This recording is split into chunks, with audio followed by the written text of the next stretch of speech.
It says, I beheld the same horn made war with the saint and prevailed against them. Then it says, until the ancient of days came and judgment was given to the saint. And it further went further to say, a time came that the saint possessed the kingdom. Joel 7:21. Now, why did I read this to you? It says the same horn made war with the saint.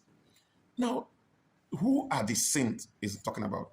Remember, it didn't say it made war with sinners. If it says it made war with sinners, it would have been understandable. He said he made war with the saints. That's, he made war with the righteous people and win them. Did you get that? It made war with the saint and prevailed against them until the ancient of days. Who is the ancient of days? Jesus. Until the ancient of days came and judgment was given to the saint. And a time came, the saint possessed the kingdom. Now hear this.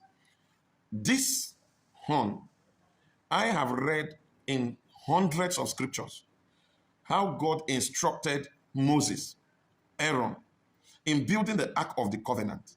He said to them, place 4 horns at the extreme, at the edge of this ark, and then begin to spill blood on the horn.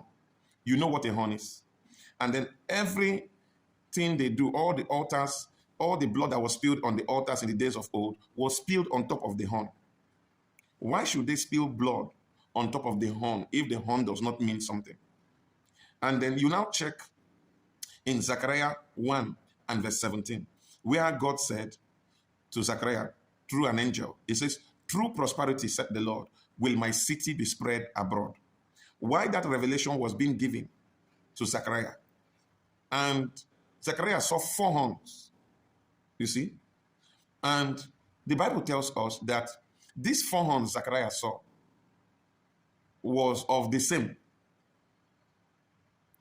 This was the same horn that they spilled blood on top of it on the Ark of the Covenant. This was the same horn that also made war with the saints and prevailed against them. This time around, the horn showed up in Zechariah chapter 1 and verse 17. And God declared prosperity over his people. He said, through prosperity will my city be spread abroad. Once he said that, the Bible says 4 horns came. And then he asked, what be these? And the Spirit told him, he said, these are the horns that scattered Judah. You see, this is where I find it worrisome. He didn't say this is the horn that is trying to scatter. He said these are the horn that scattered, that's past tense. These are the horn that scattered Judah, Jerusalem, and Israel. Now, Judah is a tribe, means the horn has ability to scatter a tribe. Jerusalem is a city. It had the ability to scatter a city. Israel is a nation. It has ability to scatter a nation. So you see, these are the horns that scattered Judah, Jerusalem, and Israel. You see? What does it come to do? He said the horn came so that no one will be able to lift up their head. You see, sometime in the city where you live, you might be struggling to lift up your head in the city. You do everything possible. You've gone to school, you've got good degrees, you've got good credits, you've done everything a responsible person has to do. But you keep facing this resistance, this force that pushes you against the wall, stopping you from lifting up your head. A man told me a touching story, how he built a house with almost $2 million. After building that house and furnished the house, did everything, the wife called the police over an abuse, and this man was chased out of his own house. And then the wife was now living large in the house without knowing that there was some certain debt that this man was owing. According to the story of the man, he said that whether it's the government or the bank, he said they came and sold that building for that sum he was owing, whether it was a pantry sum of $3,000 or $4,000. They now sold that building. And the wife also lost the property because the wife never knew that the husband was owing the banks. And the man told me that the current value of that house is worth $10 million. See, a man that has built that kind of property is now sleeping on the streets. In fact, he was sleeping in his car before. Now he had to sell his car to survive. And now he now sleeps on the streets, dejected, frustrated by principalities. Ladies and gentlemen, don't allow the horn to hold you. If the horn fights you, you will understand what we are talking about. This same horn appeared in the New Testament.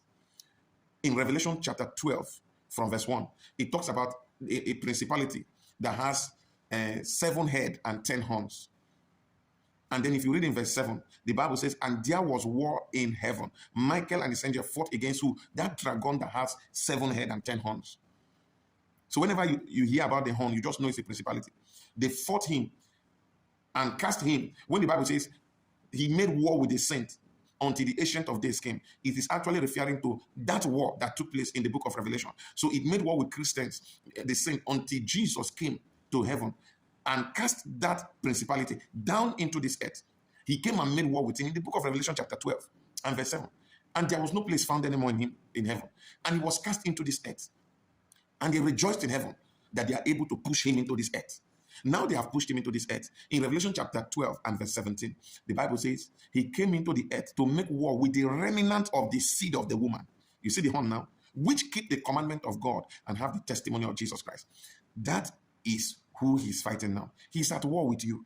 He's at war with that your business. That's why you are praying, you're not seeing answer. He's at war with that your business. So the only way to deal with him is to deal with him with your witnesses, the spirit, the water, and the blood. If you do not know how, get in touch with me.